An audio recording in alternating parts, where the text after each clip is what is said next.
So I'll just welcome everybody. Thank you for joining this meeting on such short notice. My name is Liz, and I am one of the facilitators from Harder & Company, joined by Amy Ramos and Hema.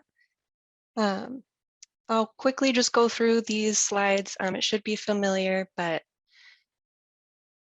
just to make sure we're all on the same page, please select your interpretation channel, English or Spanish, and make sure that mute original audio is not selected so that you can hear attendees who join through the phone. We have the same instructions here for if you're joining on the phone or tablet. And I think we can pass it off to Linguística to share these instructions in Spanish now. Thank you. Muy buenas tardes a todos. Se acaba de introducir nuestra facilitadora del día de hoy, Liz, que también está aquí unida por la doctora Ramos y también por su otra colega, por Gema. Así es que con eso vamos a comenzar con lo que son las instrucciones para que nos podamos unir a lo que es el canal de interpretación. Si usted está en una computadora, sus opciones van a ser un poquito diferentes a lo que es las opciones para unirse por celular. Así es que voy a comenzar con los de computadora. Si usted está usando una computadora de escritorio o una tableta que no sea de Apple Chrome, sus opciones van a ser el seleccionar el icono que parece un mundo abajo de su pantalla. Después de que seleccione el icono que parece mundo, usted va a seleccionar su lenguaje de preferencia, en este caso va a ser español. Y abajo de español hay una opción que dice Mute Original Audio o silenciar el audio original. Le invitamos a que seleccione el poner en silencio el audio original para que de esta manera no escuche el eco del inglés. Y eso es todo. Si usted está usando un celular, sus opciones van a ser diferentes. Usted va a querer seleccionar los 3 puntitos que están en la pantalla para que de esta manera usted pueda también seleccionar sus opciones de interpretación. Va a tener que deslizar un poquito hacia abajo para seleccionar la opción de interpretación de lenguaje o language interpretation. Después de que seleccione eso, va a ver la opción de inglés o español, me selecciona español y por último no olvide poner el audio original y listo para que de esa manera se active la función. If you are in English, a monolingual English only speaker, we also invite you to select the interpretation option so that you can hear the real-time interpretation of our Spanish participants. To select interpretation, you're going to either select one of two. If you are on a computer or a desktop, you're going to select language interpretation icon that looks like a globe at the bottom of the screen and select English, and you will be good to go. And if you are on a phone, you will select the 3 dots that indicate more. Select language interpretation. You may have to slide a little bit downward to find the option. And then just select English and you'll be ready to go. Thank you. Thank you so much. So for the rest of these, I'll just go through them a little bit more quickly than normal because our meeting is short. So please do remember to stay on mute unless you're speaking or planning to speak. And if you're on the phone, you can press *6. Please raise your Zoom hand if you would like to ask a question or share your thoughts. And if you're on the phone, you can use *9. And for my last slide, you'll see the familiar group agreements that your CSC has agreed on. So everyone here has agreed to help achieve our meeting goals by focusing on solutions, opportunities, and productive dialogue. We want to make sure that we're mindful of creating space for everyone here to participate. We also ask for everyone to be kind and respectful, knowing that it's okay for us to disagree, as long as you do so with respect and empathy. In these meetings, we also agreed to stay on point and on time. So please, especially for this meeting, try to keep your comments brief. We also agreed to attack the problem and not the person. And finally, we agreed to seek common ground and to build consensus. And so just orienting my screen here so we can jump into the main content of tonight.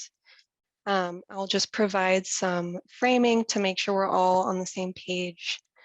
For those who were at the last subcommittee meeting, you might remember all of the great feedback and direction that was provided by subcommittee members. The Air District took notes and reviewed the video of that subcommittee meeting and really listened to the concerns and the requests that you all made, and they moved forward with the direction that you provided. And so to make sure that we are all on the same page, I'll just summarize some of those key actions that came out of the subcommittee meeting. So first, the outreach plan language in the RFPs have been updated, and the Air District has included specific language about the applicant's cultural competency. And this is all noted in the scoring criteria. The Air District also specified their language about how the RFP is not for individuals to apply to, but instead it's for organizations to apply who will then implement the program that the individuals in your community will then apply to.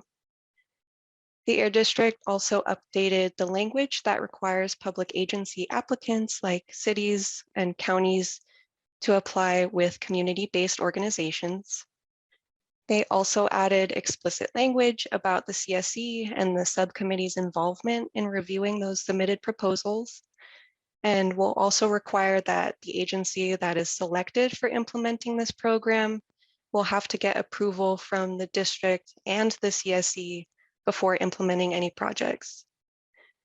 And finally, the Air District has sent out redline versions of the RFPs, one that shows the recent updates that were made, and another that shows all of the changes that have been made over time since the very first draft of the RFPs. So it is nice to be able to see all the progress that has been made.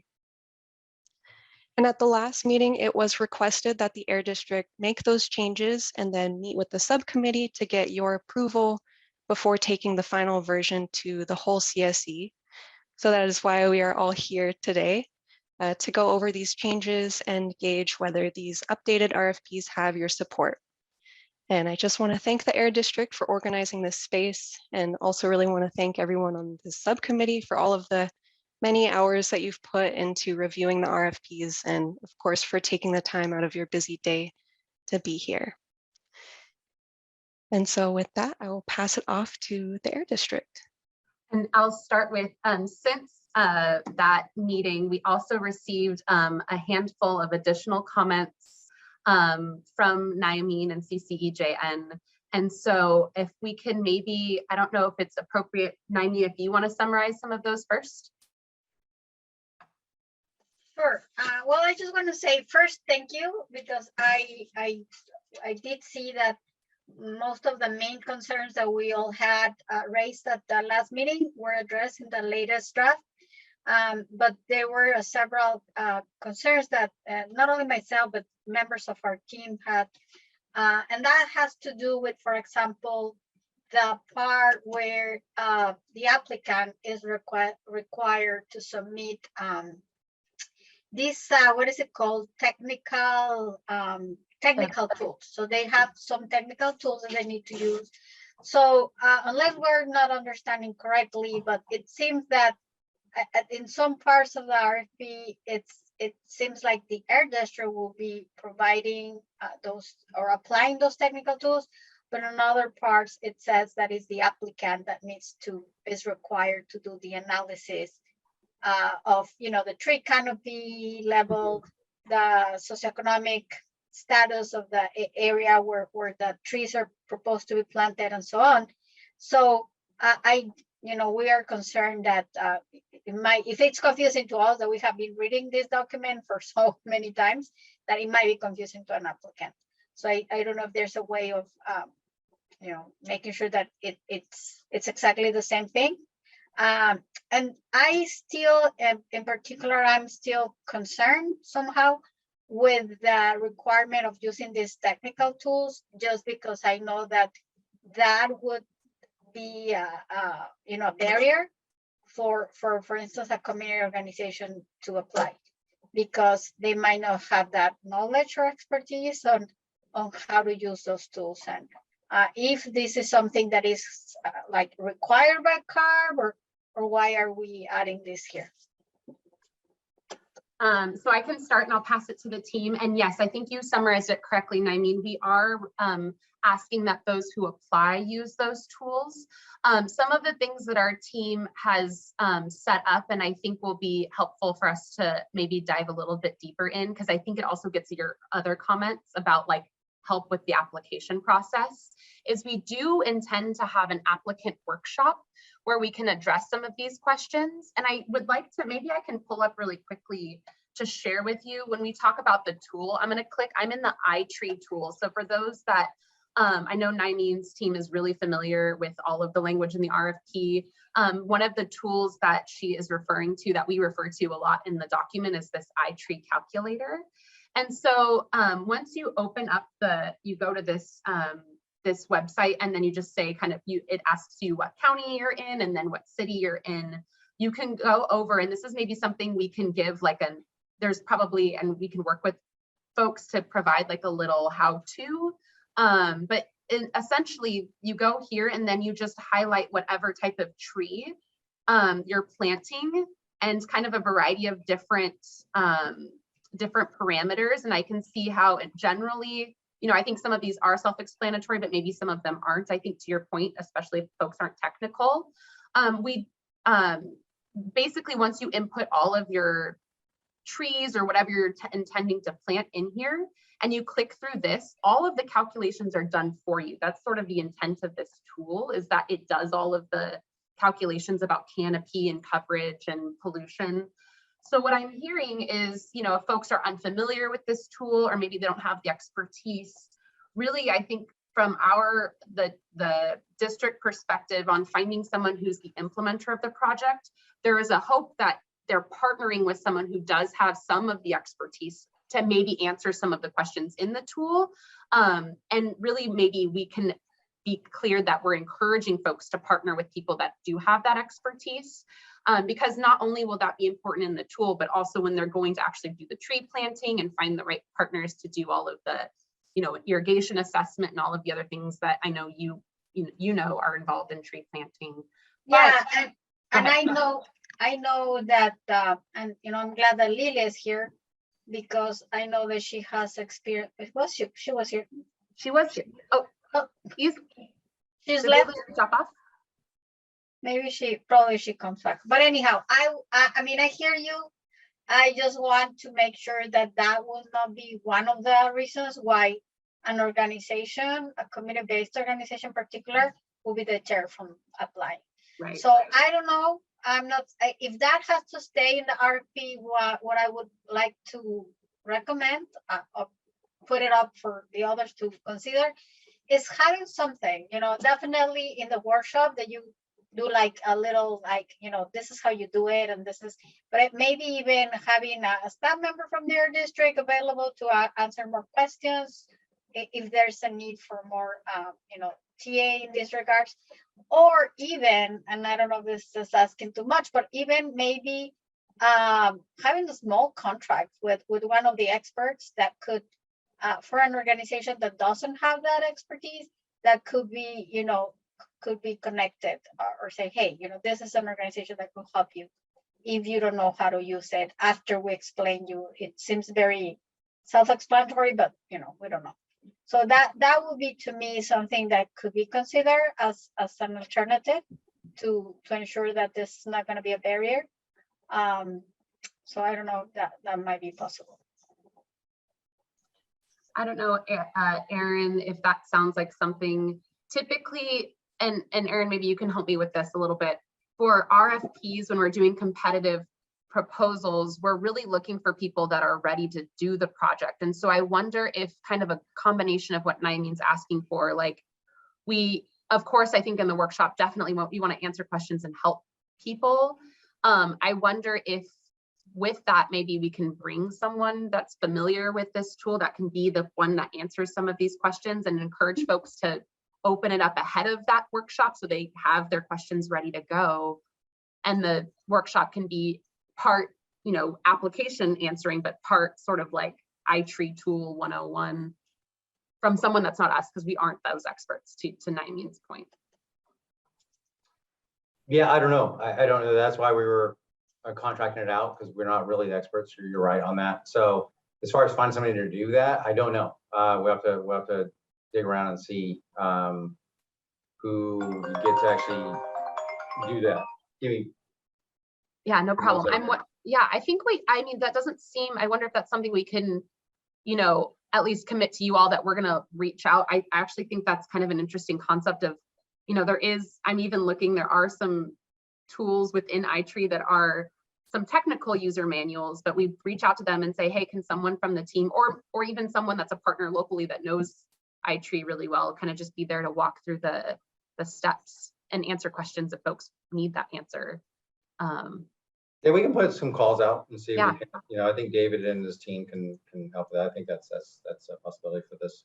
You know, we'll have it open for say a couple weeks and then have a FAQ as they get into it. Start maybe have questions like you don't really want to do the FAQ or the workshop right when you open it. You want to give it a couple weeks and then have you know.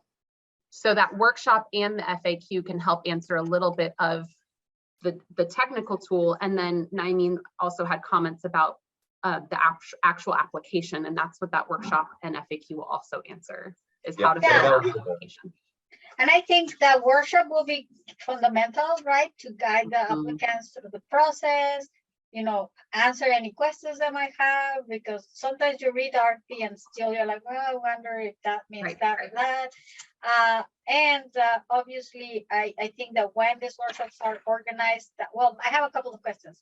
So is it going to be only one or maybe two? And if so, at what times? But we want to make sure that the ones, at least one of it's done in the later afternoon, early evening, just for a lot of the community organizations that I would imagine could apply for this are sometimes, you know, small organizations that their directors might have a day job, you know, and it might be not too feasible for them to join if it's only a morning or mid-afternoon or early afternoon workshop.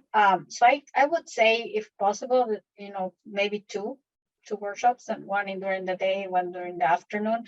Make sure that in whichever there's interpretation for those that are not English speakers, so that there's also maybe, let's say there's a neighborhood group, right, that would like to attend, and then try to find that partner that has their expertise. So something like that, and then having, but even if the workshop is done and maybe the workshop could be recorded and available in the website, so that if I couldn't make it, then you have that resource. And then what we were suggesting as well is having also, like, as an appendix, like a mock proposal, right? So this is how you would fill out your proposal. We were talking about, we don't have, that's the one thing that I'm not sure. So typically, or I wouldn't say typically, but oftentimes when there's a RFP that's a standing RFP, we, like, year after year, there's like examples that are like winning RFPs that folks can point to and we can look at. Since this is the first of its kind, we don't really have an example of one. But David, I was wondering, can you pull up the actual application? Do you have that handy? And we can show folks, that way there's some indication. Sure. And I see, I saw Amy's comment on the chat. So what the suggestion, Amy, was that as an appendix, there's you know, like an example of how a completed application. And obviously it's just gonna be a, you know, not a real application, because this is the very first RFP. I was just saying a sample. A sample of a successfully completed proposal? No, because there is not a successfully completed proposal. Right. It's a sample. So this is the document, Right. and I will invent Like a template. The mock organization, so and so. Yes. You know what I mean? Like a template. Like a template. Template would So be that's what I was gonna say. So I'll have David pull up the application, because we made the application, and we'll pull it up right now. We made it like a template, Naimeen. So we're making it easy, so you could fill in, like, it'll just be like part one, and then it's just a box for you to fill in. So like you said, it's already organized. It doesn't have to be like a big, like, I know that you're used to applying to like big statewide ones where you have to like write a whole proposal. So I don't know if David, you got a chance to pull it up. No, yeah, I can, I'll share. Or an example one of what our. Sure, let me pull it up on my screen. And let me make sure I have the right one. You guys seeing the document here on the right? Yeah, gotcha. Perfect. Okay, so it'll look like this. It'll just be kind of general applicant information, your organization, your address info. It'll ask you about your contacts, who would be the signing authority. And then we're gonna ask you about the project itself.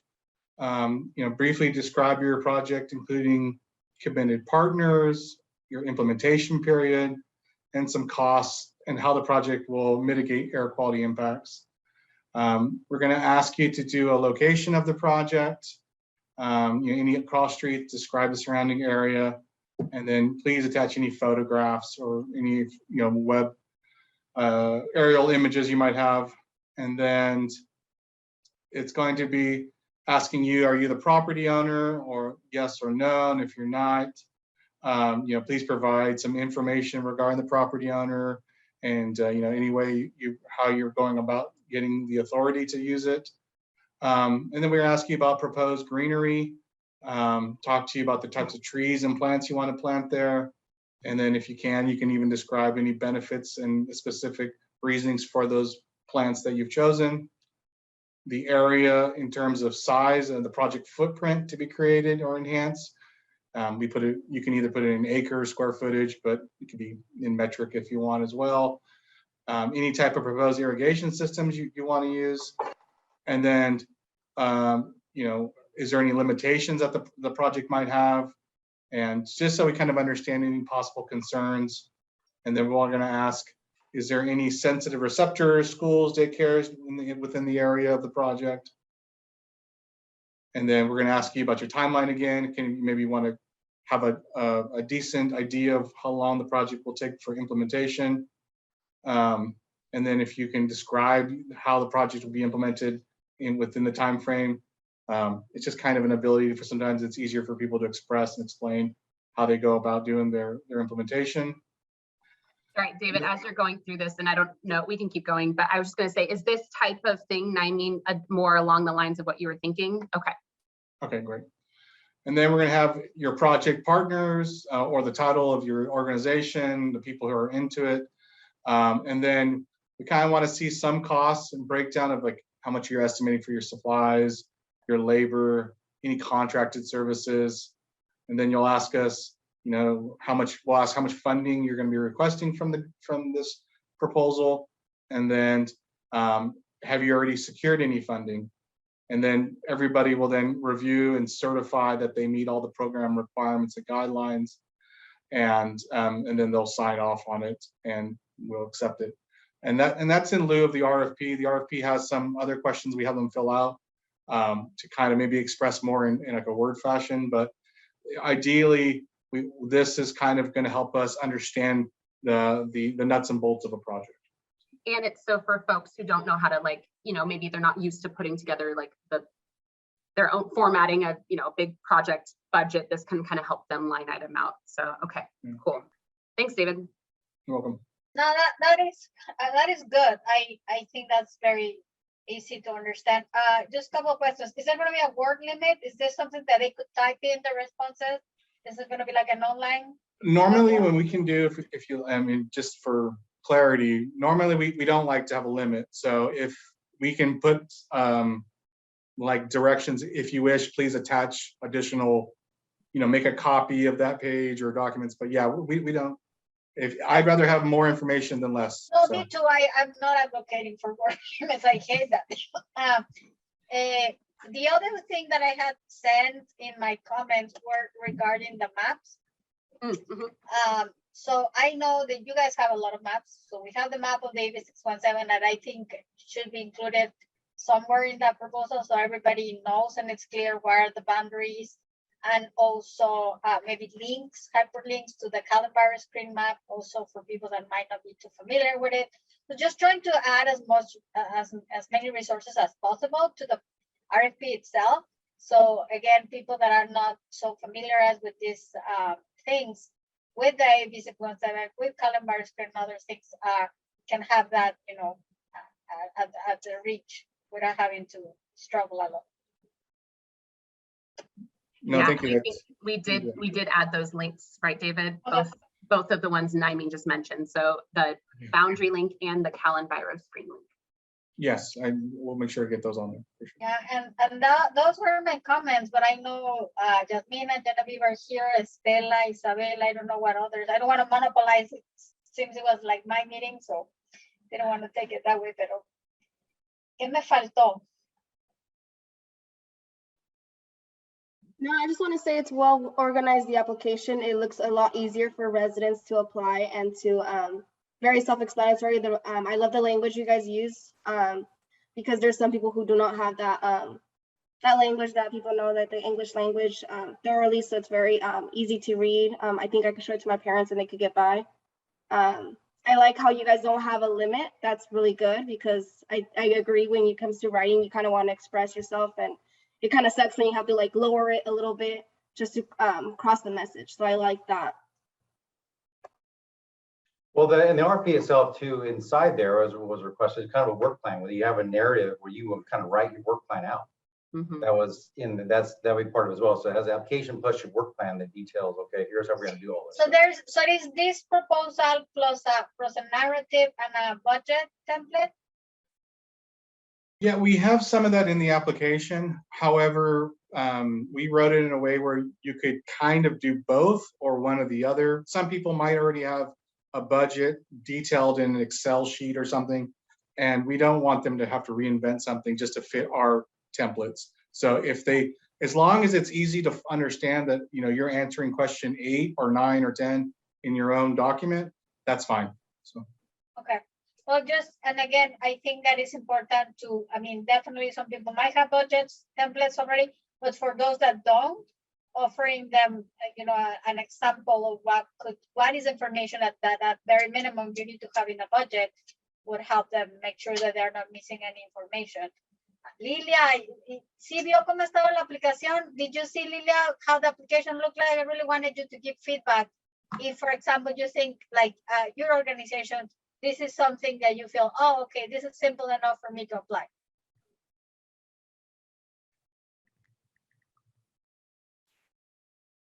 Hola a todos, buenas tardes. Quiero decir que Ana Yamin desafortunadamente venía manejando y no tenía buena internet, por eso es que salí de mi teléfono para poder entrar a la computadora y me perdí de bastante, porque venía lo más rápido que podía para llegar aquí a mi casa para agarrar la computadora, pero no sé usted, Isabel, Estela, qué puedan decir. No lo alcancé a mirar, soy honesta, pero en cuanto pude, me pude conectar en la computadora. Ojalá y me tengan la corriente. Estoy abriendo los paquetes que me llegaron. Aquí los tengo. Estoy abriendo los paquetes para ponerme al corriente con lo que están hablando. Si es que me llegó por correo. Lilia, maybe what you can do is, and I don't know, me siento más cómoda hablando en el español, sorry. Lilia, lo que le iba a decir es que enseñaron un ejemplo de cómo sería la aplicación que hay que llenar para aplicar por el dinero para los árboles. Entonces quería yo su opinión, ¿verdad? De, por ejemplo, ¿usted cree? A mí me la presentaron y se me hizo que se vio claro, que se vio exactamente lo que se tiene que poner. No sabe, muy complicado, pero obviamente quería su opinión para ver que si usted viera eso, dijéramos, oh, ok, es algo que siento que es está simplificado de manera que cualquier grupo, aunque sea pequeño, lo pudiera someter una propuesta. And on that note, I have a question. The proposals had to be submitted in English? And I believe that's fact. And I was just checking with because of our legal requirements for contracting in English. So that is the case, but I will triple check with our team, but that is what we've done for all of our RFPs. Okay. Lilia, go ahead. Sí, para mí no sería ningún problema el idioma porque ya tengo un asistente que me está ayudando para esto, entonces podría hacerlo en inglés, no hay problema. Lo que sí me quisiera es que si podemos un compromiso, tratar de cumplirlo, porque a Familias en Acción se echó un compromiso con ustedes la vez pasada con 45 árboles que no me llegaron todavía la totalidad completa. Creo que ustedes los plantaron y los líderes estaban esperando ser que ellos los plantaran. Entonces quisiera saber que si nosotros con Familias en Acción estamos tomando una responsabilidad, ustedes también tomen esa misma responsabilidad para con nosotros y el tiempo que dediquen las comunidades, o sea, los residentes, sea valoroso, porque yo lo valoro. Yo valoro el Ok. tiempo de ellos y queremos que si vamos a tomar una decisión y una responsabilidad, queremos que sea en total acuerdo. Pero déjame la detengo ahí, porque no, la responsabilidad no es de CCJN. Nosotros simplemente le ayudamos a conectarla con Tree Fresno. Nosotros no tuvimos nada que ver en dónde se plantaron los árboles, por qué Tree Fresno los plantó, sin, nada más para que sepa que ayudamos siendo el puente, pero no tuvimos nada que ver de qué pasó con los árboles, ¿no? Y Pues gracias, Nayamin. Gracias, porque yo tenía una mala imagen, de verdad. Yo estoy enojada, yo estoy muy molesta. Y hasta hasta el momento Mona no me ha regresado el mensaje para aclarar esto, pero sí estoy molesta. Y eso es bueno, ¿verdad? Que ahorita estamos aclarando, ¿verdad? Que it's an example, so everybody is not lost in our, while we having this conversation. So CCGN knew about a small grant opportunity and told Lilia, hey, Lilia, here's a proposal. At that time, she didn't have an assistant. So I had one of our staff members help her fill out the application. She received that grant. She received the money, blah, blah, blah. And we help make that connection with Tree Fresno as the expert, right, on helping her determine which were the right trees and so on and so forth. Our staff helped secure the 811, numbers, well, the permits, or not permits, but authorizations that you need to call in before planting a tree. So we were pretty much a bridge, right? But we were not responsible of purchasing the trees, or we helped as much as we could, but that's it. So now Lilia is in disagreement on how things ended up, because they Tree Fresno, instead of reaching out to her again and say, okay, we planted so many trees in the first tree planting, and then we're going to come back and plant the next round of trees, she went ahead, talked to the school, and planted the trees per her own schedule, per her own, I don't know why or how that decision was made, but I'm just trying to be clear that we did not have anything to do with it, right? We were helping, and much more than we were hoping to do in the first place, but that's what we are here for. But I think that this is a good example of a lesson to be learned, that let's say, I'm sure Tree Fresno is going to be one of the strongest applicants, that we need to make sure, and I know you include that language there, but you need to make sure that which they are partnering with Lilia's organization or whichever other group, they are going to talk and coordinate. That not because it's convenient to her, she's going to jump off over the partner and go and plant the trees where it's convenient to her. So I think that this is a good example. And that's why I went ahead and on purpose try it out, because I knew that there were a lot of things that we could learn from this pilot. But Jasmine has a hand raised. I just want to add in, this is like another great example of language barrier. Mona from Tree Fresno only speaks English. Lilia speaks English, a little bit of English, but she gets along with Spanish. So then there's me, so it's like the messaging system where it kind of gets hard to correlate the language barrier. So that's why it's very important that we get the language process easily for, Lilia being a prime example, so she could be able to fill out this application by herself without needing of the assistance, Not that we're not going to be here to support, but also it helps not only her team, but anyone else around too. I think too, to add to Jasmine's point and to Naimin's point, one of the things we've added and that Liz went over in the beginning was it's part of the scoring criteria. You have to explain how you'll engage with the community, including Spanish, like specifically calling out your capacity, and that will be part of the scoring criteria. So I think that'll be important for us to understand from anyone who applies. It's just a great reminder. I see we are about 7 minutes over time, but definitely a lot of important things. And I want to make sure that anybody who has any remaining thoughts, now is your chance. I just have questions about next steps. So I imagine this is going to be included in the agenda for tomorrow's meeting, correct? So that is our goal, and that's what we want to take direction from you all. There's a couple things we can do. One is that it sounds like the actual written part of the RFP we're good with the addition of the district looking for at the workshop. One, it needs to be we need to make sure we schedule it to where there's probably 2, at least 1 in the evening time. And for that workshop, make sure there's someone who can help answer questions about the iTree tool. That written RFP has already also included the 2 links, the boundary and the CalEnviro screen, and then it includes all of the other stuff that Liz went over earlier. With that, if that's the case, and if there's a recommendation from you all today, we can do 1 or 2, well, we can do one thing and then see where it goes. We can let the committee know tonight. We can send a quick email that says the subcommittee, if you all want, recommends that we move forward with the proposed RFP, and we can even outline a little bit of the actions from today. And then during the meeting tomorrow, get consensus if that's what folks are interested in. And then if at the meeting tomorrow, people are uncomfortable because, you know, we did send it out about a week ago and people, for some reason, they couldn't make today's meeting. We can, of course, take action at the next meeting. Although I think we're all interested, totally up to you. And I'd maybe look to one of you to be the person that kind of makes this, discusses it with the committee.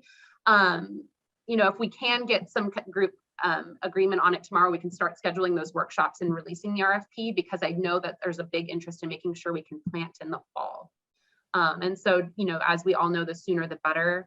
And so with that quick announcement tonight, maybe people will be prepared for that discussion tomorrow a little bit. So if let's say everything goes well, the CSC votes yes, and it's ready to go out, when would the rollout begin, and when would the workshops be, and what would be the deadline for the first proposals and so on? That's a great question. David, can you remind me what the application open RFP period is? And we would, I'll just say, I think we would then release it by maybe by Monday, just, you know, clean up anything that we need to clean up, and could release it Monday and open it for whatever that period is. So yeah, if for instance, if we were to launch it on Monday the 20th, we would look to do a 45-day solicitation period. Mm-hmm. Typically, we put the workshop around 2 weeks out, so people have some time to review the RFP, review the application, maybe start gathering documents, and then, you know, come to the meeting prepared, and then also provides people the opportunity to, you know, they want to email questions. We don't normally answer questions, but at the meeting, at the workshop, we can present to everybody that, hey, these questions were provided. And so in case maybe you had the same question as that. So if you're looking at, you know, June 20th, 45 days, probably puts you into the first week or second week of August. And then I know that in the proposal, in the RFP, it says that, you know, the Air District will review the proposals and then we'll also share them with the steering committee. I don't know if it's with the entire steering committee or the subcommittee, whichever. And after you check for completeness of the applications, or correct. And then we would share, right, David? Share, and yes, yeah. So basically, we would. Sorry, yeah, we would get all the applications together, put them in organize them ready for. And then we can do a quick review of them, double check anything for completeness, but then obviously bring it back to the committee for ranking and scoring and what have you. And then after that, go back to the CSC for final approval.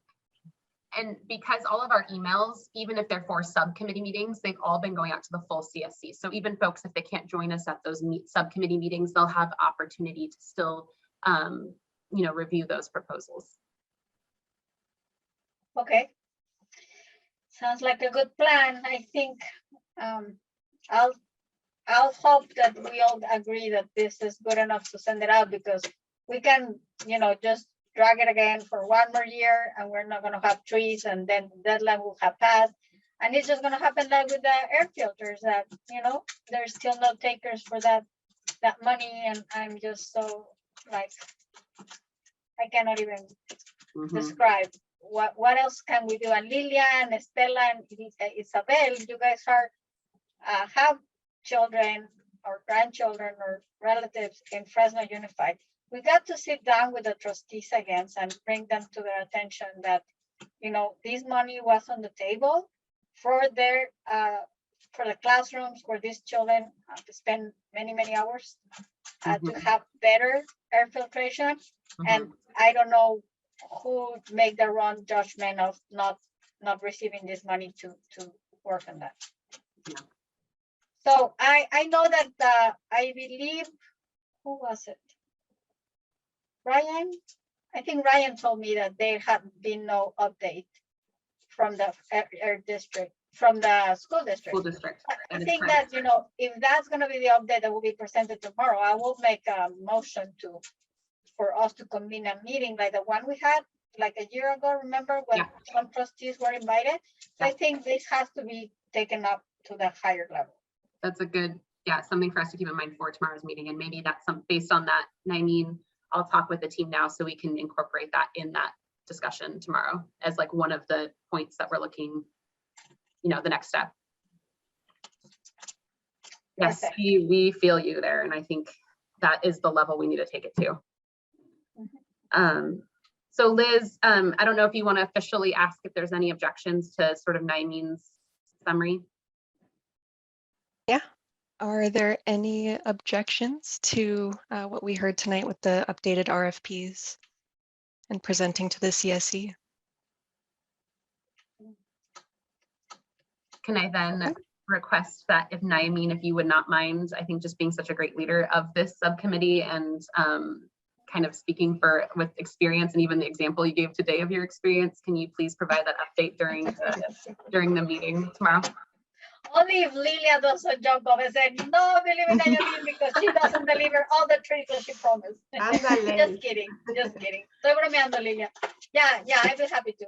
Thank you, Naimeen.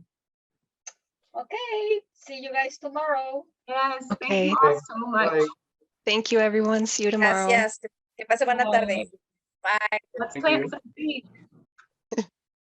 Bye, Lilia. Thank you. Gracias.